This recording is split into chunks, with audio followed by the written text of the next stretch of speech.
आज का हमारा टॉपिक होगा एलिड एंड रोचो स्केल के बारे में। देखिए, ये दो साइंटिस्ट थे एलिड एंड रोचो, जिन्होंने इलेक्ट्रोनेगेटिविटी मेजर करने का अपना ही तरीका दिया। देखिए, इलेक्ट्रोनेगेटिविटी क्या होता है, उसको मेजर करने का दो मेथड, पॉलिंग स्केल और मोलिकन स्केल भी है, और तीसरा स्केल भी है एलिड एंड रोचो स्केल, जो कि आज हम कवर करेंगे। देखिए देखिए सपोज करिए ए आइटम है, ये बी आइटम है। अभी ये लोग इक्वल साइज शेप के हैं, तो क्या होगा, जब ये लोग कोवैलेंट बॉन्ड बनाएंगे, जब इसका पावर और इसका पावर सेम होगा, सेम साइज की वजह से, तो बॉन्ड एकदम बीच में फाउंड होगा। बॉन्ड क्या होगा, एकदम बीच में होगा। अब कोई ये केस वन है। अब कोई दूसरा केस ले लीजिए, जब कोई मान लीजिए एक्स आइटम है, ये कोई वाई आइटम है, ये एक्स का न्यूक्लियस, ये वाई का न्यूक्लियस। अब सपोज कर लीजिए ये क्या है, पावरफुल। पावरफुल से मतलब हमारा क्या है, ये मोर इलेक्ट्रोनिगेटिव है। इलेक्ट्रोनिगेटिविटी क्या था, tendency to attract shared paired electron toward itself. तो जब ये लोग कोवैलेंट बॉन्ड बनाएंगे ना, तो वो बीच में इलेक्ट्रॉन ना रह के थोड़ा सा इसकी तरफ शिफ्ट हो जाएंगे, इसकी तरफ चले जाएंगे। क्यों चले जाएंगे, क्योंकि ये ज़्यादा इलेक्ट्रोनेगेटिव है। क्या करेगा, शेयर्ड इलेक्ट्रॉन को अपनी तरफ थोड़ा सा अट्रैक्ट कर लेगा। ठीक है, तो एलरेट एंड रोचो ने कहा कि इलेक्ट्रोनेगेटिविटी क्या है, इलेक्ट्रोनेगेटिविटी इलेक्ट्रोस्टैटिक फोर्स है। इलेक्ट्रोनेगेटिविटी क्या है, इलेक्ट्रोनेगेटिविटी को हम यक्स बोलो या जाई से रिप्रेजेंट करते हैं। तो एलेट एंड रोचो ने कहा इलेक्ट्रोनेगेटिविटी क्या है, इलेक्ट्रोस्टैटिक फोर्स है। इलेक्ट्रोस्टैटिक फोर्स है किसके बीच, जो ज़्यादा पावरफुल न्यूक्लियस होगा, जो ज़्यादा पावरफुल आटम होगा, उसके न्यूक्लियस और शेयर्ड इलेक्ट्रॉन के बीच।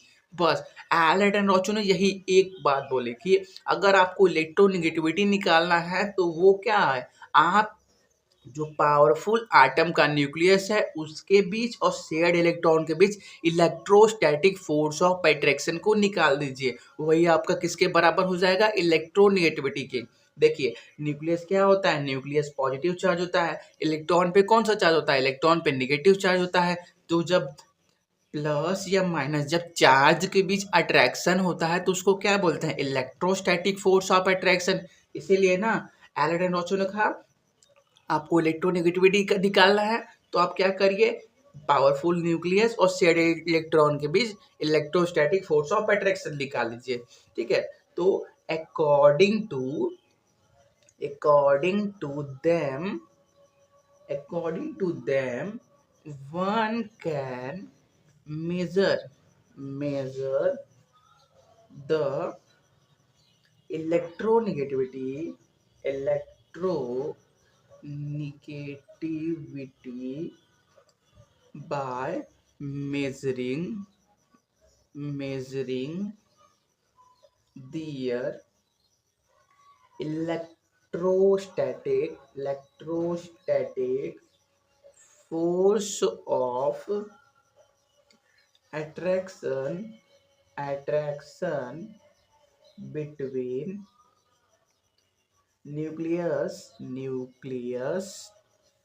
and an electron from bounded atom। देखिए, एलेट एंड रोचो ने क्या बताया, यही बताया जो आपको ये इतने छोटे में मैंने समझा दिया। अगर पहले आपको ये डेफिनेशन दिखा देता, तो आपको समझ में नहीं आता कि हो क्या रहा है। तो according to Allred and Rochow, one can measure the electronegativity. एक पर्सन जो इलेक्ट्रोनेगेटिविटी मेजर करना चाहता है, वो मेजर कर सकता है। कैसे, by measuring their electrostatic force of attraction between nucleus and an electron from bounded atom। किसके, electrostatic force of attraction between nucleus and electron from bounded atom. किसके न्यूक्लियस, जो ज्यादा इलेक्ट्रोनेगेटिविटी होगा उसके न्यूक्लियस और बाउंडेड इलेक्ट्रॉन के बीच क्या, and an electron from bounded atom. ये जो आटम कोवैलेंट बॉन्ड बनाए हैं, क्या बनाए हैं, कोवैलेंट बॉन्ड बनाए हैं। वो जो बॉन्ड बने इलेक्ट्रॉन है उनके बीच और ये पावरफुल न्यूक्लियस के बीच जो इलेक्ट्रोस्टैटिक फोर्स ऑफ अट्रैक्शन है, वही क्या है, इलेक्ट्रोनेगेटिविटी है। सिंपल सा लैंग्वेज है, ठीक है। आपको ये समझ में आया ना कि इलेक्ट्रोनेगेटिव एलन एंड रोचर के हिसाब से इलेक्ट्रोनेगेटिविटी क्या है, यही है, ठीक है। पॉलिंग ने भी यही बताया कि इलेक्ट्रोनेगेटिविटी क्या है, मलिकन ने भी यही बताया, सबका बताने का तरीका अलग था। ये एलेट एंड रोचो, इन्होंने भी क्या बताया, इलेक्ट्रोनेगेटिविटी ही बताया, लेकिन इनका बताने का तरीका अलग है। इन्होंने चार्ज के बेसिस पे बात किया कि इलेक्ट्रोनेगेटिविटी क्या है, इलेक्ट्रोस्टैटिक फोर्स ऑफ अट्रैक्शन है। क्यों? क्योंकि न्यूक्लियस पॉजिटिव चार्ज होता है और इलेक्ट्रॉन जो रिवॉल्व करते हैं वो क्या होता है, नेगेटिव चार्ज होता है, ठीक है। तो इन्होंने क्या बताया, इलेक्ट्रोनेगेटिविटी जिसको हम यक्स बोलो या जाई बोलो, जिससे हम डिनोट करते हैं, वो किसके इक्वल है, इलेक्ट्रोनेगेटिविटी क्या है, फोर्स है। फोर्स जो किसके इक्वल है, E square Z effective upon are square, ठीक है। इन्होंने कहा कि ई क्या है, ई है चार्ज, ई का है चार्ज, ठीक है। और जेड इफेक्टिव तो आपको मालूम है, इफेक्टिव न्यूक्लियर चार्ज होता है। और इन्होंने आर को क्या बोला, आर को इन्होंने बोला रेडियस, को रेडियस बोलिए या मोस्ट प्रोबेबल रेडियस बोलिए, प्रोबेबल रेडियस बोलिए या एब्सोल्यूट रेडियस बोलिए, ठीक है। एरेड रेनोचनो आर को ऐसे तीन नाम से बोला, ठीक है ना यार, रेडियस बोलो या मोस्ट प्रोबेबल रेडियस बोलो या एब्सोल्यूट रेडियस बोलो, ठीक है। और इन्होंने एक और बात बोली कि आप चार्ज को क्या करिए, ई एस यू में रखिए। देखिए 1 coulomb is equal to 4.18 into 10 के पावर -18 ई एस यू होता है, ठीक है। इन्होंने क्या कहा, आप चार्ज को क्या करिए, ई एस यू यूनिट में रखिए और आर को क्या करिए, सेंटीमीटर में रखिए, ठीक है।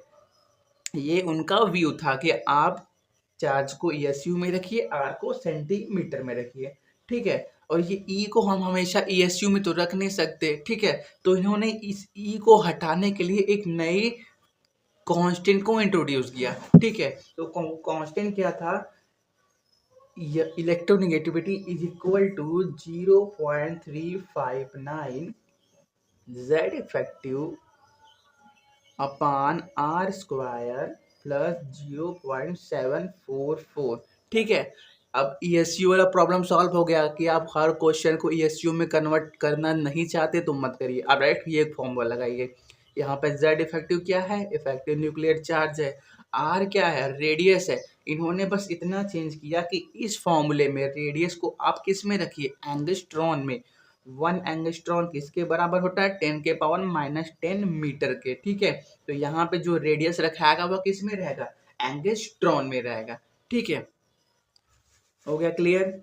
जैसे अगर आप बुक का लैंग्वेज देखेंगे तो आपको एलेट एंड रोचो स्केल का डेफिनेशन क्या मिलेगा, उसको समझिए। देखिए बुक में आपको मिलेगा Allred and Rochow scale is based on the view that the electronegativity is an atomic property।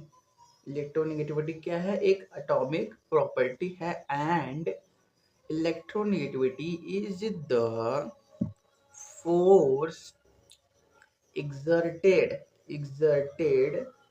by the screened nucleus at the periphery of an atom, ठीक है। Allred and Rocho's scale is based on the view that electronegativity is an atomic property। Electronegativity क्या है, एक atomic property है।